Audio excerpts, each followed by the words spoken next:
Hey guys, so before I get started, we're going to be doing these. We have them all blasted, they're all cleaned up so they're not rusty. It's steel and aluminum. So we are going with Raptor. This is what we use for Bedliner. Some of the best stuff out there is made by U-Pole. So we use this. We use a U-Pole hardener. You can buy it in kits to where you can get like 3 or 4 of these and one of these, but we actually do Bedliner so much that we just buy it in bulk. So we buy these and then we buy a lot of these. They also have things like this, acid etch primer. They have adhesive or adhesion spray that you can put over plastic. So basically you can hook Bedliner to everything. This is a gun. Up there we have the gun end to where we hook up the gauge, run the PSI. It screws right on, and it's an air gun. And then however you want it, if you want it to be thinner, you adjust this. If you want it to be thicker, you adjust this. Also, you adjust your air to determine thinner or thicker. It's a pretty badass product. So yeah, that's what we are doing with this. We will end up using this. We have 3 cans of this. Just let you know, I mean, this stuff is not freaking cheap.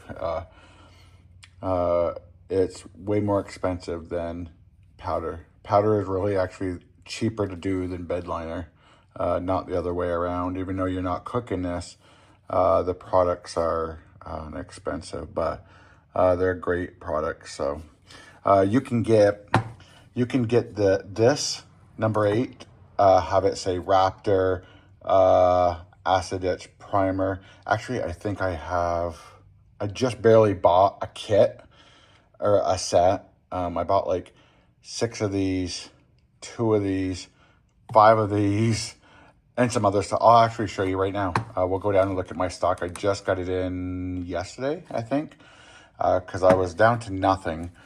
Like I said, we use it up a lot. And since I ordered this stuff for this gentleman, I decided I might as well get everything. So let's see what I have. Okay, guys. So this is my shelving. We keep it here in the basement because it's cool an area so it doesn't get cold during the winter. We have everything. We have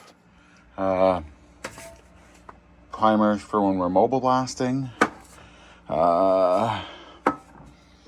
We have sometimes when we do furniture for people and they can't powder coat it but they want it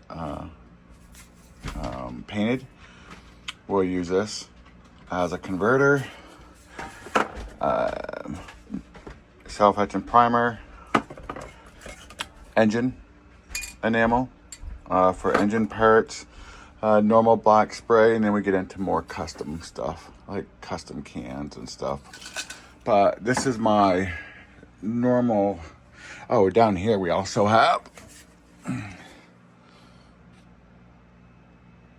cold galvanizing compound. I've been told you can use this under powder coating. We tried it once. It worked, but when I did the cross hatching, it didn't hold up as well. So we haven't used it, but I have used this on some lawn furniture under the normal paint. So, hey, it's galvanized, so it's helping. So, okay. So again, back to the primers. We use these for touch-ups.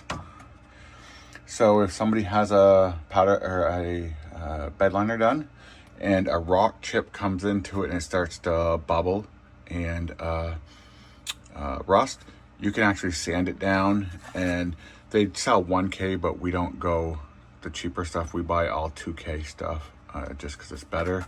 But I mean, you can see we've got 6 of them back here up. These are all Roth colors. So some crazy Roth stuff. Here's our colors back here. Raptor liner. These are the adhesion ones. Raptor line adhesion promoter. These are for like plastics and stuff. That is actually the same as this. The Grip 4. U-Pulled, I believe, is a company that makes Raptor liner. So I think it's just Raptor liner packaging or U-Pulled packaging, but they're basically the same. Again, adhesion promoter, which that should be over there. And then this should be pulled forward. So Grip, which is the same as adhesion. Acid 8, which is the same as, this is, for example, this is showing you the difference. So Raptor adhesion promoter is the same as U-Pull Grip 4. Raptor acid etch primer is the same as U-Pulled acid 8. This is a parent company. These are offshoots, but some people just like it in the Raptor form, but it's exactly the same stuff. Here, anti-corrosion epoxy primers. So yes, some stuff we do use this on, and before we use it, we always contact the company and make sure that we're using it the proper way on any of this stuff. Back here, again, you can see that's what we were just using. We're using one of these out there, which is the same as Raptor's version of hardener. Again, same stuff. Anti-corrosion epoxy, same with this. So this stuff is through the spray gun. This stuff is, as you see, through the spray can. It's also 2K. Again, we don't go to the 1K. Nothing but the best. Then we have these traction. We have not had the fun time of trying these traction ones yet. I'm not sure if you mix it in with the color or if you put it on top like you do with the roadways with glass. Not sure. But yeah, that's our kind of our Raptor setup, our Raptor line. Down here we do have some Exxon Lab. We use a lot with mobile blastings. It's a rust, 2-in rust converter and primer. It's the only stuff out there that we could find that you can actually put on wet metal. Nothing else you can put on wet metal without it rusting underneath. We also have powder coating, not powder coating, wheel protectant. So,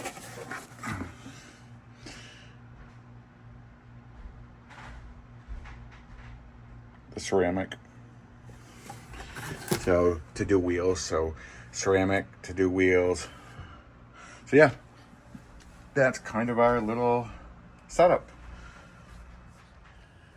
Okay, so we just did the light layer of acetate on these.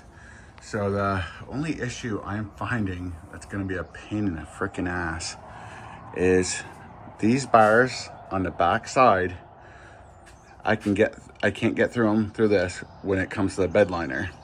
When I shoot through this crack, I'm able to get here forward. I can't get up in these corners. So what I'm thinking is after I'm done the job, spray a pile of bed liner, literally like, or a pool of it or whatever, and take something. I'm actually not sure right now. I'm just in the thought process. Maybe take paintbrush or something, dunk it in, and paint the bed liner in these corners. It's only on this one and that one right there on both sides that are blocked with the plates. So yeah, I think always remember, you're always problem solving. So it's things like this that come up that you do not see until the painting process or the bed lining process. And I just run into it when I did the acid. So what I did is, like I said, I pulled up some of the acid etch, put it on a paintbrush and brushed it in the back corner. So I guess I'm gonna do the same thing with the bed liner. But while they're prepped, they're ready for bed liner later on today. So I was able to do the first coat. I have some touch-up spots that are hard to get, like I was explaining before, but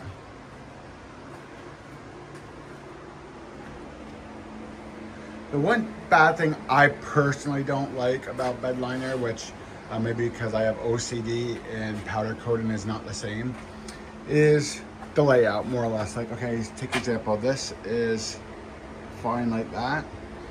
And here you have a bigger blotch. Here you have a bigger blotch. Here you have littler blotches. Here you have bigger ones, bigger ones. But I mean, it's Bedliner and that's the way it is. I get it. It's just my OCD kicks in and I don't like it. But yeah, they're done. They're looking good. I just got a couple touch-ups. As soon as this gets close to completely drying, I'll flip it over, hang it by the hooks on the bottom, and then touch up the other spots.